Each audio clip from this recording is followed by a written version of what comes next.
Connie has been leading various data science work streams on integrated machine learning, intelligence, and automation into the entire pallet production, including creating multi-label, multi-class auto-labeling machine learning models deployed as a cloud-native API to be integrated into their backend to optimize labeled data throughout to create a holistic developing the methodology for them, creating an diagnosable pallet health score for various stakeholders and scaling out pallets backend data collection systems. It's great to have you here, Connie. I'm so excited to learn about what you all are doing at Pallet. So, without further ado, let's start the show today.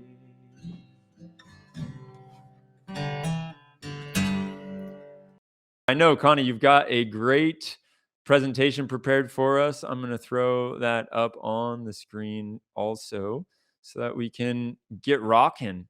I'm super excited to learn from you and learn about what you all are doing. And also, before we get started, I think you're going to go over this in the presentation, but the MLOps community has just started using Pallet.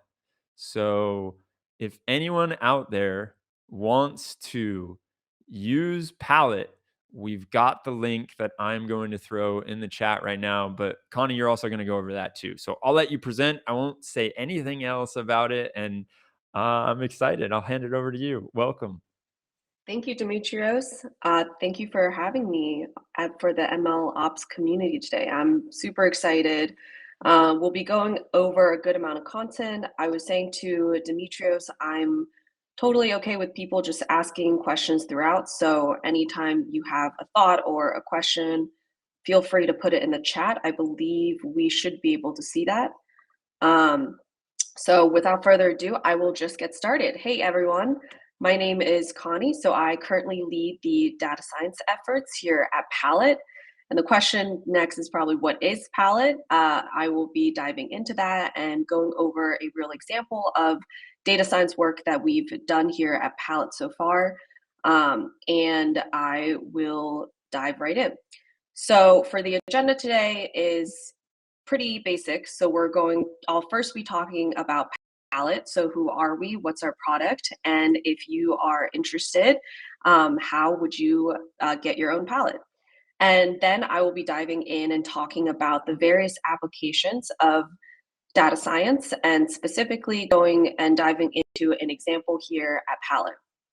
And so the last part, I'll just be talking about, from the career perspective, what I've seen in terms of the different types of data science career trajectories. And from my personal experience previous to Pallet, I was a data scientist at Microsoft. So I joined Pallet around August 2021. And then we will just leave it to do Q&A. So this is a brief bio about who I am. So to summarize, for what's not on this slide, so I was born in Philadelphia, Pennsylvania, and then went to school in Pittsburgh before heading out to the Pacific Northwest, where I lived for 4 years. I was there at Microsoft before coming back and doing a full loop back to the East Coast, where I currently am. Pallet is based out of New York. And so just want to leave that up there, give a brief introduction. So diving right into what is Pallet. So basically Pallet is a infrastructure product that enables communities, creators, and anyone else to build their own native recruiting product. So we have a partnership with the MLOps community. that I will pull up. But basically, we allow businesses to tap into and hire the talent that is directly in their communities. And so then communities can also monetize on Pallet via job postings, job collectives. And so they would be recommending candidates directly from their communities to companies looking to hire. And closing that loop, companies are also able to hire for quality candidates who are also intent on finding a job. So I will just switch over real quick. Um, for example, here is the MLOps community job board. So these are all curated jobs by the MLOps community. So for example, Demetrios himself has went through and been like, hey, like out of all of these jobs, I really think that these are the ones that are great for my community, and understanding the members of my community, here are the job posts that I have on my board. And so we also have a talent collective where so this is out of privacy. Here is an example internal talent collective that we have. So talent collectives are basically, you can think of as the reverse job board, where where the curators are able to select a group of the most high potential individuals in their community, independent of whether they're looking for work. And basically, all of these individuals are professionally vouched for by the curators. They can also and they can also indicate that they are open to work. And so, for example, then you have this talent collective, and then companies come in and know that, hey, Emma is open for work. I'm going to request a introduction. And so with this, we have an extremely high response rate. We have about, like, the response rate is at 80%. For companies reaching out to candidates at various talent collectives. And let's see, what else am I missing here? So we launched the Talent Collective feature back in January, and so far we have had over 5,000 candidates be part of various talent collectives, and we have 23 collectives that are live right now.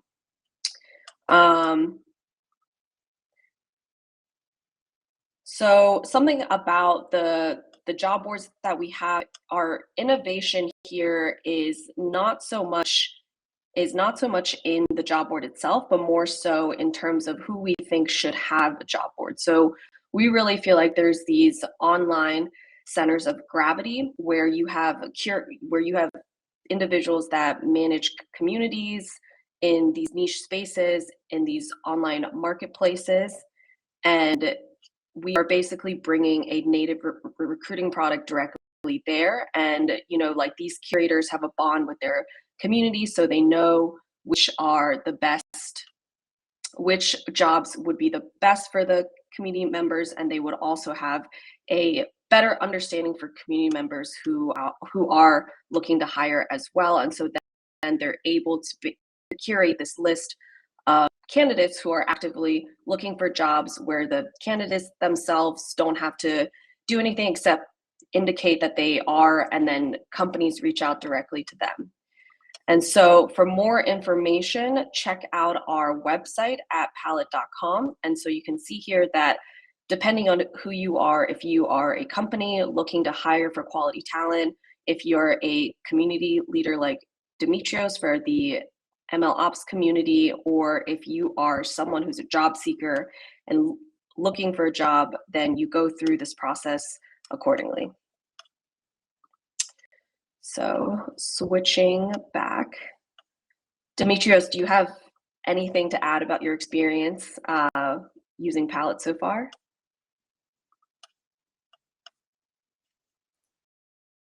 So for me, it's just really cool that you can, like, the whole idea of someone being able to be anonymous before they actually get picked out, or I don't know how correctly to phrase this, but if I am looking for a job and I don't want anybody to know that I am looking for a job, then I can put that specifically, and I really appreciate that, and I think a lot of people, think that is really nice. That's just a really well thought out feature, but the other part of it, which I know you're gonna get into, and the whole reason that what I wanted to have you on here was that I get as a curator of a job board, I'm constantly getting fed different jobs that potentially match up with my job board that you built, and you built a system that sends these jobs my way, and I think that's the most interesting thing about it.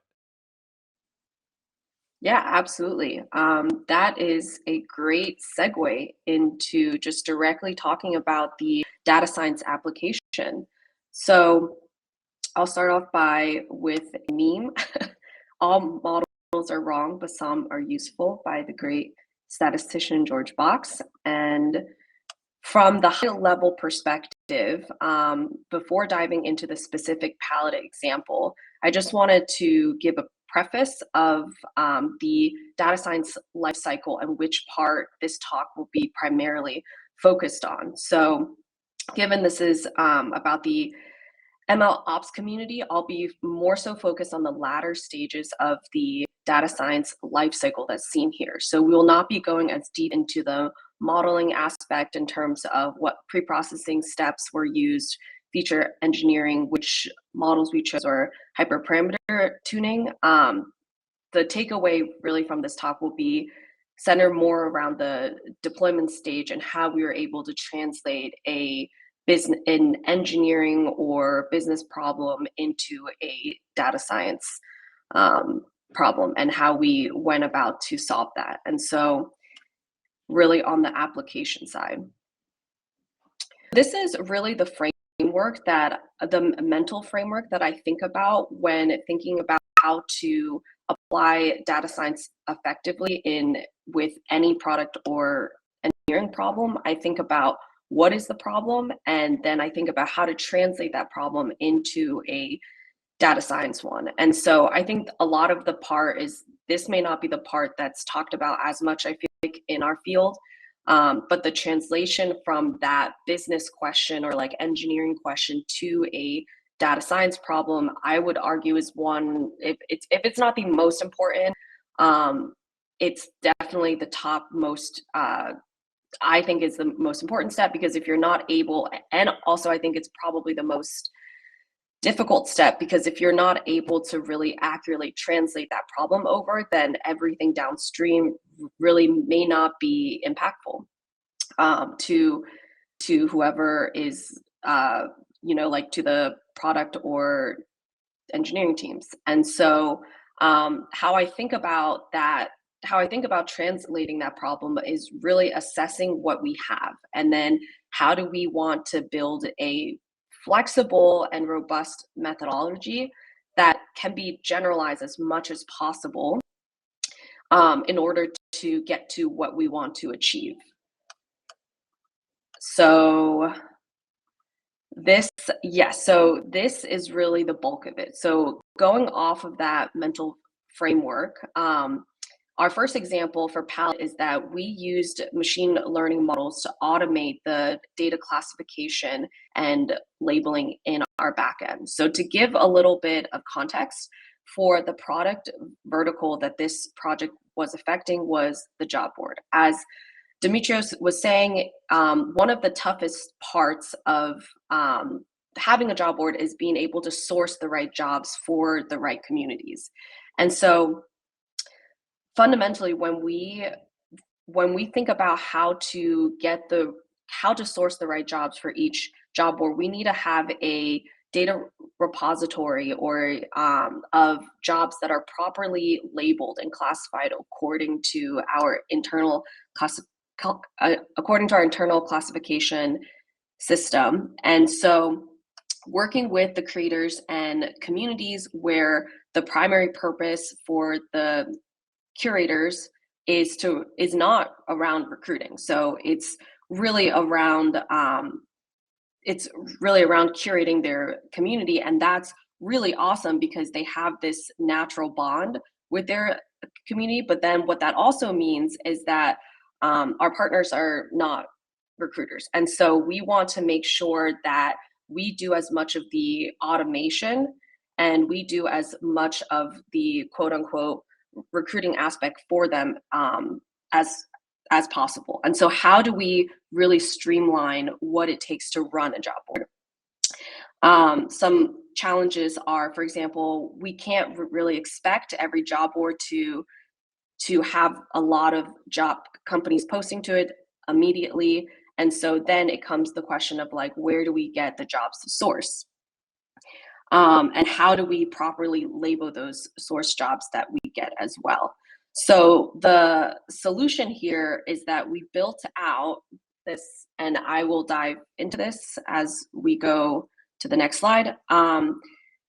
The solution here is that we built out a multi-label, multi-class machine learning classifier that's like packaged and deployed as a cloud native API that we then call in our product backend. And so just an example, I'm switching slides over here.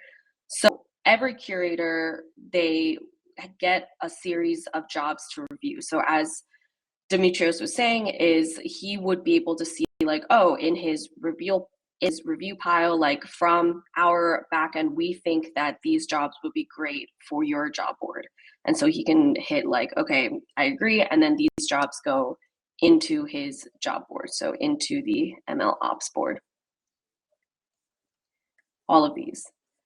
And so how we get these jobs into them and into a properly labeled, as you see here, there is senior machine learning. And so we see that here's the title, and then we have the job description, poster, all of that.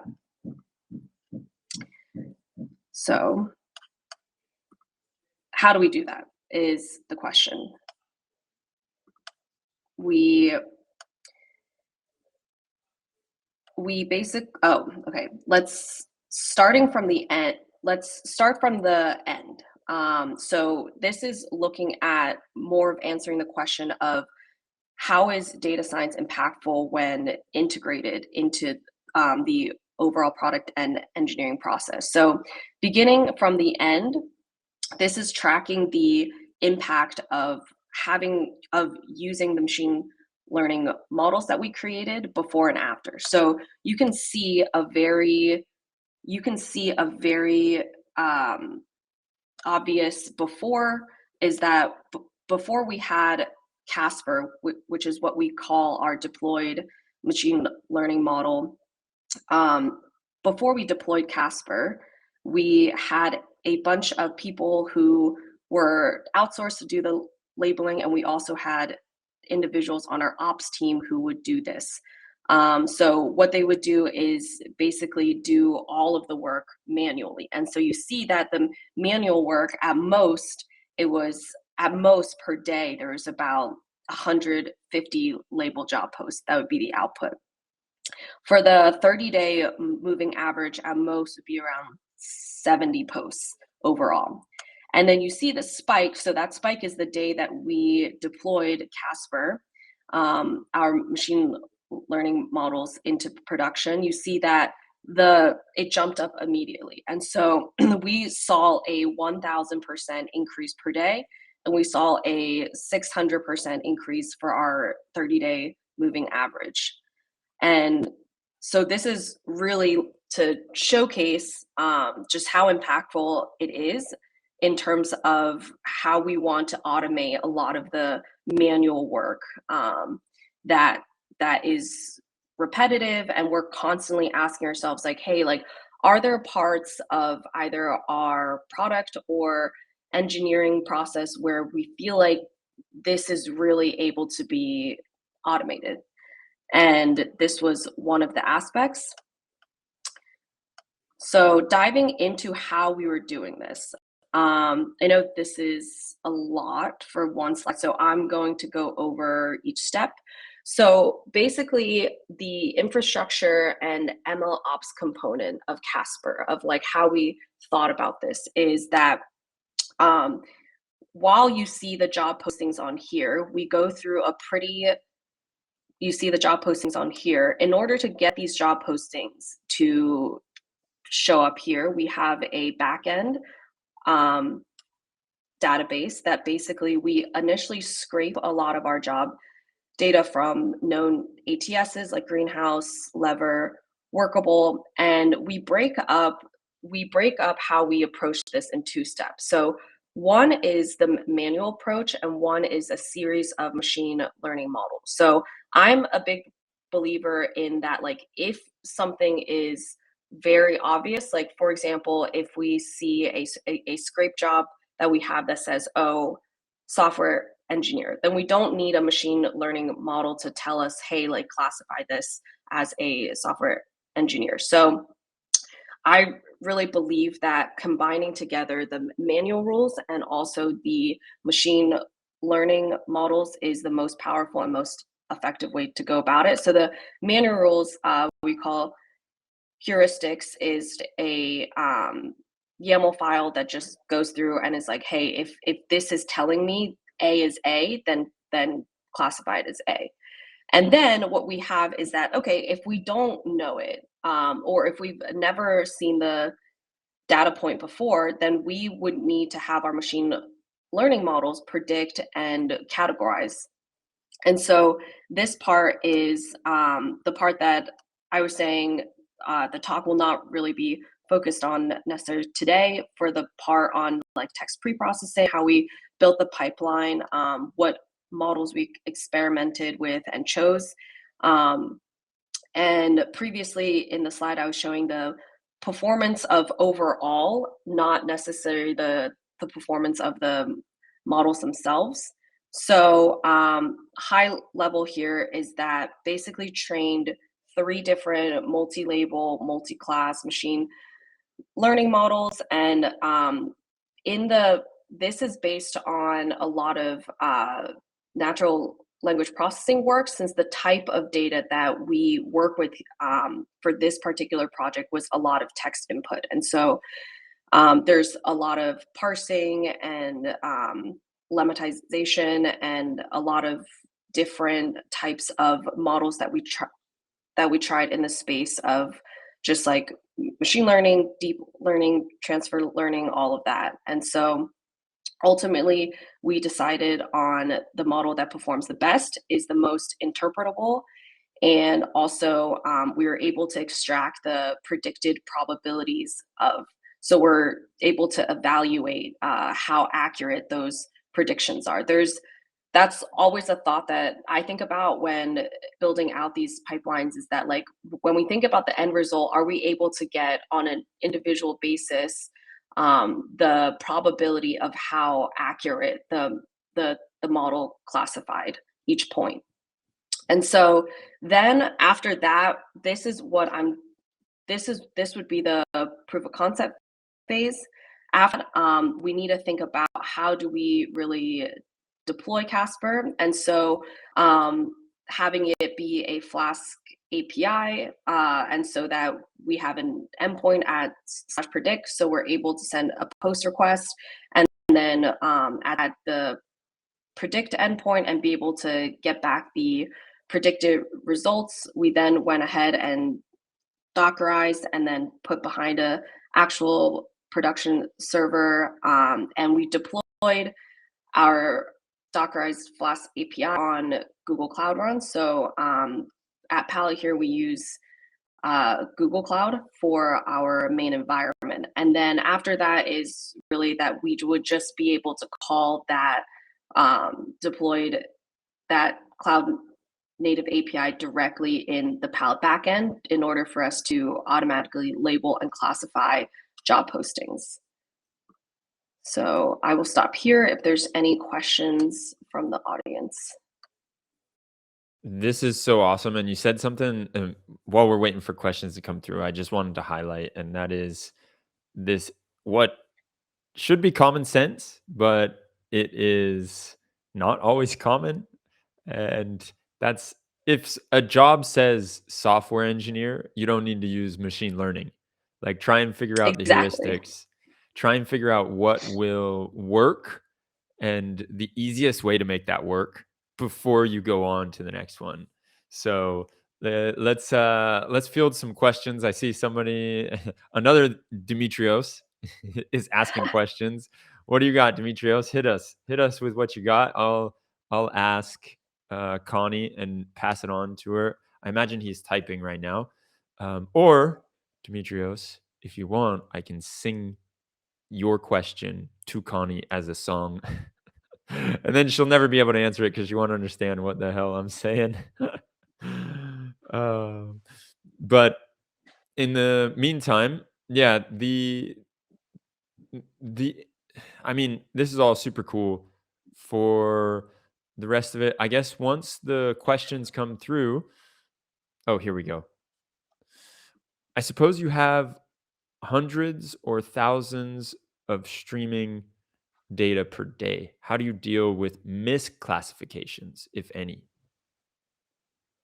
Yes. So yes, we set up a monitoring system that basically looks at. So that's a great question. That was a big part that when we look at the evaluation, also when we put this into production, we have a probability value of like how well did the model do in terms of how confident it is that the prediction is accurate. So at first we were like, okay, we want to be on the safe side and say that let's first say that, okay, if the probability that the prediction is a true positive is over 95%, like let's have that at the cutoff threshold. And so there, what we do is that we basically track the different confidence levels that we see for, it's like a probability distribution of where we see those outputs lie. And there wasn't, we kind of go through manually to monitor that and be like, okay, so we see that we see that for the quality control perspective, we have either myself or someone else look at, okay, it says that this was 80% classified accurately. And then we have some basic heuristics and matching to check, is this the case? And then we have another human component to be like, okay, like, was this actually classified correctly? So it, this is always the challenge in productionalizing any type of machine learning models, in my opinion, because there's the part that's like, okay, well, everything that's generated is probabilistic. And so if it's not, it's the I always say add in manual rules because those are 100% sure. So you see, so we actually have like, you know, we track the various probabilities. And if we see, okay, this job was 100% sure, then that means it's like a manual rule. If it's anything obviously not that, then we know that it's predicted. It's difficult definitely to like, you know, do this at scale. So we almost have to look at, okay, well, you know, most of the time we see that at the 80% threshold that the model is performing well and um, it is doing what we assume it's doing. And so for the ones that are misclassified, we go back in, and this, I'll talk about this later in the slide, but one aspect that I worked on and was very passionate about at Microsoft was this aspect of interpret ML, like enable to be able to interpret the values, not only from the ones that, not only from your model, but also interpret the performance of the model. And for example, when it misclassifies, what happened there? And so, yeah, so I hope that was an answer to your question. But in terms of the misclassification, we would look at why and run some interpretability tests on it, and then go from there. I have so many questions to ask about this monitoring and how you do it, but I'm going to let you go into the presentation and then at the end I'll ask it. The other question that I want to ask just before you continue is are you full are you is everything on GCP right now? Are you working all with GCP? We are mostly working with GCP. Yes. Yes. Was how How hard was it to cross over? Like, I imagine at Microsoft, you were only working with Azure, and did you Yes. have any hiccups when you went and made that switch? It was because like all of the cloud platforms, I feel like they offer because the problems that they're all trying to address are the same. And so the different ways that they have packaged the solutions may be slightly different in syntax or procedure, but it wasn't as difficult for me to move over from Azure to GCP just because I feel like I was like, oh, well, this was done in GCP with this, in Azure with this, and then this is just the equivalent. So it wasn't as difficult. Yeah, sweet. All right, well, I'll let you continue rocking. This is super cool, and I'm excited to see what else you got. Yeah. Thank you, Demetrios. Thank you for that great question. That's something I think about very, very, very often. Um, so we're just going to dive into the data science career experiences. And I guess before talking about the career experiences, I want to say that like overall for the data science process, we all know that it's a lot and then at each step is very deep. I think one of the lessons that I've learned is it's especially joining Pallet where for the data science work, it's mostly me doing everything end to end. And so from that perspective, I've had to think a lot more about, like not only just the proof of concept research aspect in terms of how do I go about to translate this problem, how do I go about solving it, but also about like once it is deployed, how do we do monitoring? And then how do we ensure, for example, like the question is like how do we take care of the ones that are misclassified and then like is a lot of maintenance as well. And so from the maintenance perspective, like what's the cadence that we want to retrain our model at. So our model is trained in the cloud and we retrain it we retrain it about once every 2 months is the cadence that we set. But a lot of the quality control I found, if there are companies out there that are working on building, things that would allow tools that would allow data scientists to track this latter half of looking at, okay, like how do I do interpretability at scale? I'm doing that ad hoc myself. Um, that would be super awesome because I feel like this is the part where it's like, oh, I'm done. But then the reality is that we have to maintain this pipeline, we have to retrain it, we have to make sure that we are that our model is doing what we hope that it's doing. And so diving into the data science career experiences that I have, this is a really awesome article, and I'll put links to all of these in the last slide that one of my colleagues from Microsoft wrote, and she is currently a data science director at Twitter. And she basically talked about the different ways to organize a data science team. And what I found is that the type of data science team that you're on will heavily influence what your day to day work will look like. One of the questions I get asked is on top of what is a data scientist, but like what does a data scientist do and what does their day-to-day projects look like? And what I found is that depending on the type of data science team that you're in, like that influences how I would go about to answer that.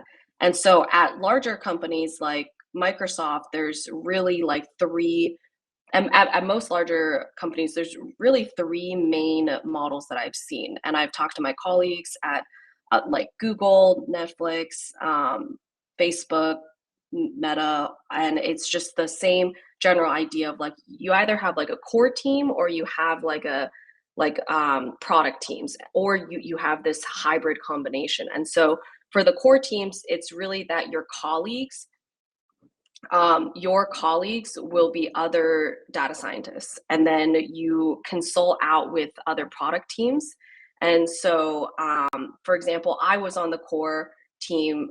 I was on the core data science team at Microsoft, where I got to work on and like lead an array of data science work with like various internal products like Azure, HoloLens, mixed reality, Xbox, Windows, Office, even LinkedIn. And so in the data science space, then you get a lot of exposure to everything from like applied stats, machine learning, deep learning, A/B testing, and but then you see that there's other types of teams. Like the opposite of that is that if you're on a product team where your colleagues are, you are probably the only data scientist on the team, and then your colleagues are engineers or like managers, and so you will be the point of expertise to talk about to talk about how do you integrate data science in with that particular product. So you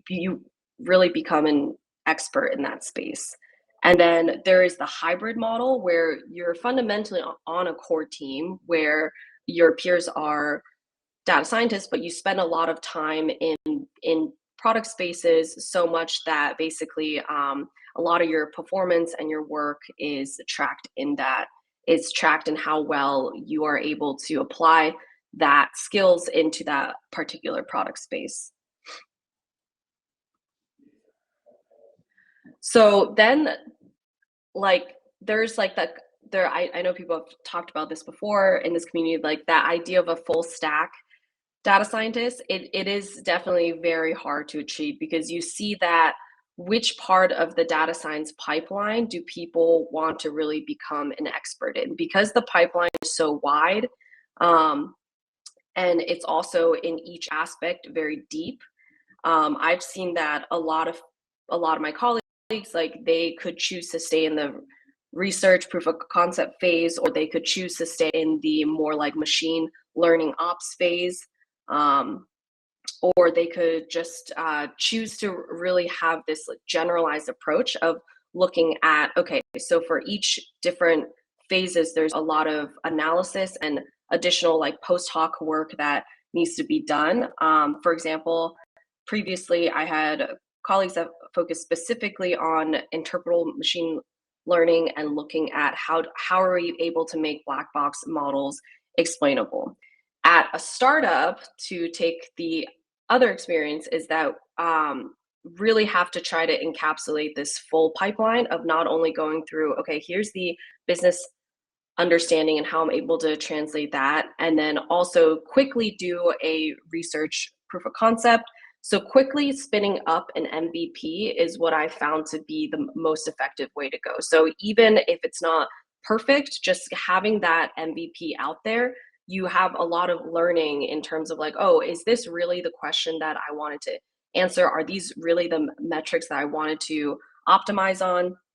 And then after the MVP stage, you'll probably go through, I typically go through like the making probably like 4 to 5 different MVPs, depending on the problem space. But then you're able to have a much better understanding of like, hey, like, was my MVP scalable?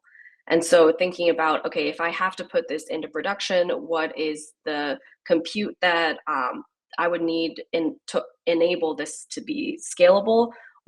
Make sure checking on things like latency, and also what we were talking about previously, checking on, like how do we monitor the performance of questions like that.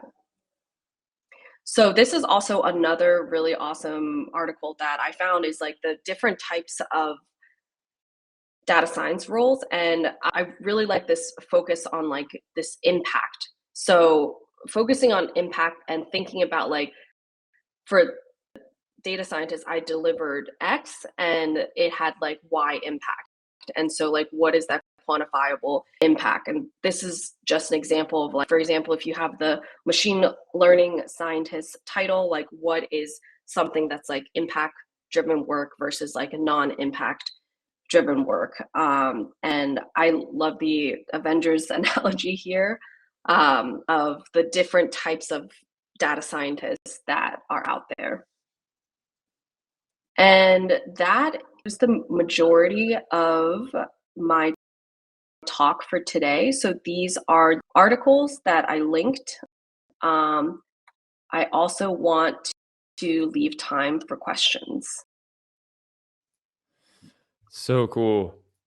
Oh man, we talk about this so much in the community, and I'm so glad that you brought it up. Like this full stack data scientist, or even the idea of like what should a data scientist really do, and how should they do it? I had never thought about that diagram you showed with the hybrid or the specialist, centralized or federated, and that makes a lot of sense because I've seen it a few times in the wild, we could say, but I haven't actually like been able to put it into boxes.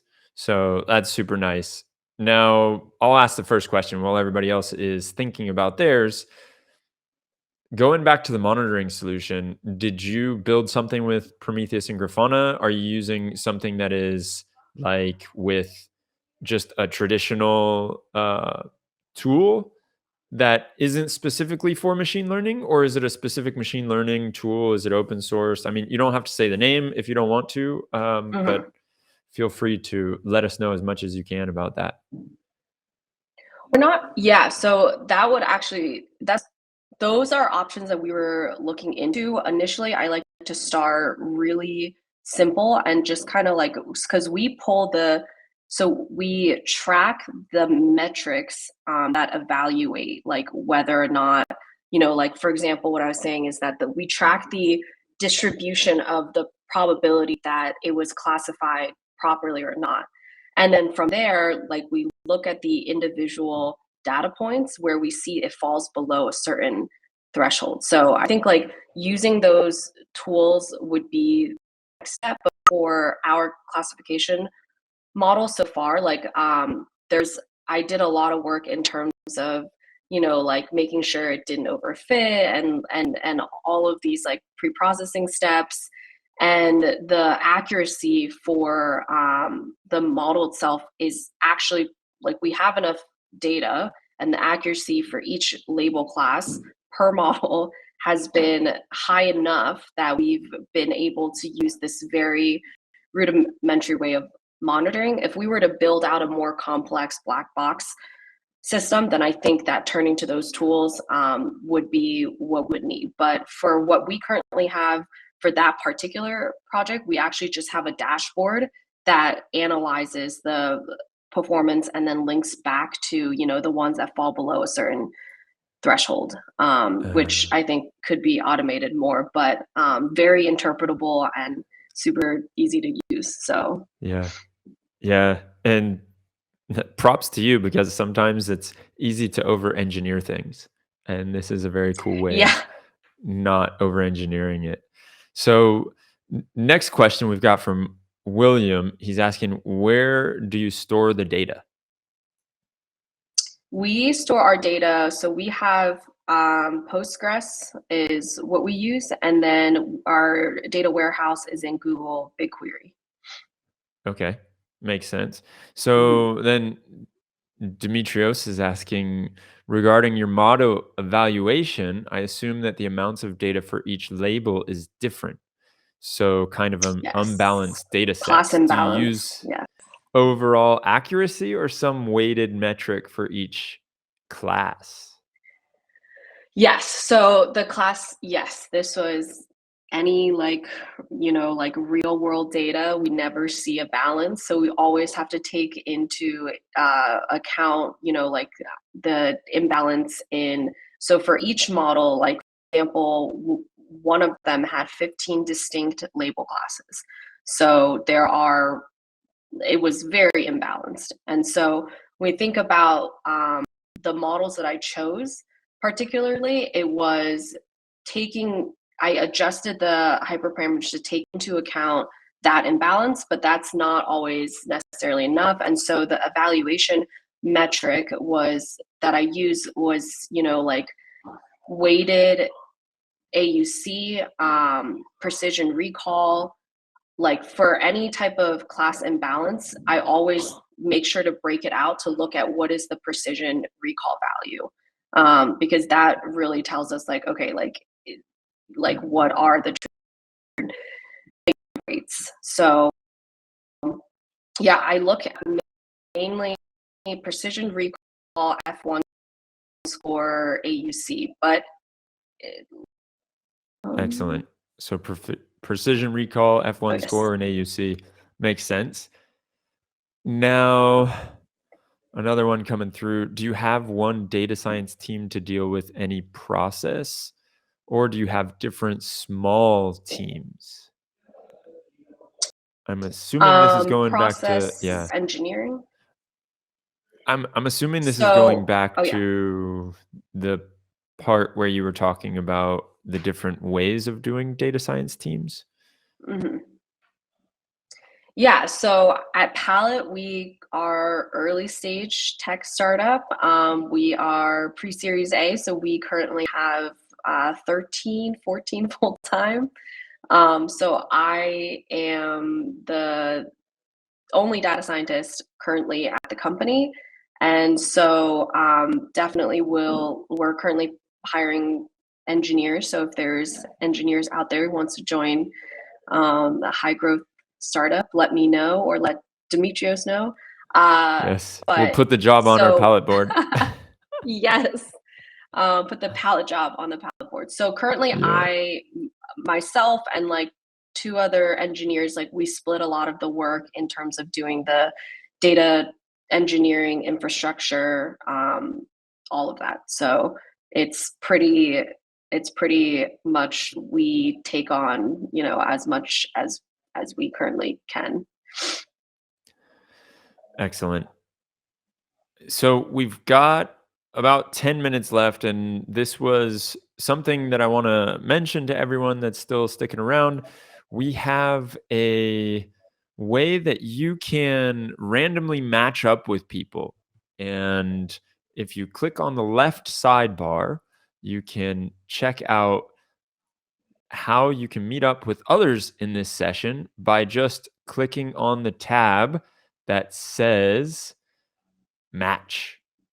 And so if you click on that, you are going to get catapulted into a live session one on one. But for before we jump into all of that, Connie, I want to say thank you so much for coming on here. This has been awesome. I learned a ton about it. It's really incredible to see how much you've done with just you working on it and a few other engineers. I think that is so cool to see. Like, and that was something that I know when I was checking out Palette, and actually it was Artem, who's another community member, and we both said right away when we heard about Palette feeding us jobs, we were like, wait a minute, there's some machine learning in the background going on. And Jake, who is the one of the founders of Palette, he said, oh yeah, we've got an incredible data scientist. And I instantly said, all right, we got to talk to you. And you did not disappoint. That's so cool to see. Thank you so much for having me on, Demetrios. This is awesome. Oh, if you have one more minute, there's another last minute question that's coming through. That is, how Yes. do you deal with pull requests of your model before going into production in your ML lifecycle flow? Oh, yes, yes. I forgot to mention this, but we use Circle CI to do the CI/CD pipeline, and so it's just like any pull request that it's you can check it out on your local branch, and then like if there's any changes, then put a pull request, and then we'll just like merge, and then we have it so that it's config driven. Like anytime that any changes is made to the master and like merge to master, just automatically rebuilds, but not just like rebuilds, but we have it so that it's integrated with Cloud Run, that it just like Oh, automatically like deploys it like on Cloud Run. So we don't, so all we have to do is just like push any changes, and then it just automatically does the whole thing. Like there was not fun writing all those configs, but very worth it because you only have to do it once, and then everything else is just like taken care of. So oh, so Circle CI. good. Yeah, so awesome to see that you've been able to do that and automate that step too. And I know it's painful in the beginning, but you're probably very thankful that you have it now. Oh, so thankful. If I have to make any changes, I just push to the repository and that's it. That's awesome. Well, everyone, please join us in the match section right now. I'm going to jump in there and chat with whoever is wanting to chat. And Connie, thanks again. This is awesome stuff. Yeah, thank you so much, Demetrios, for having me on. See you later.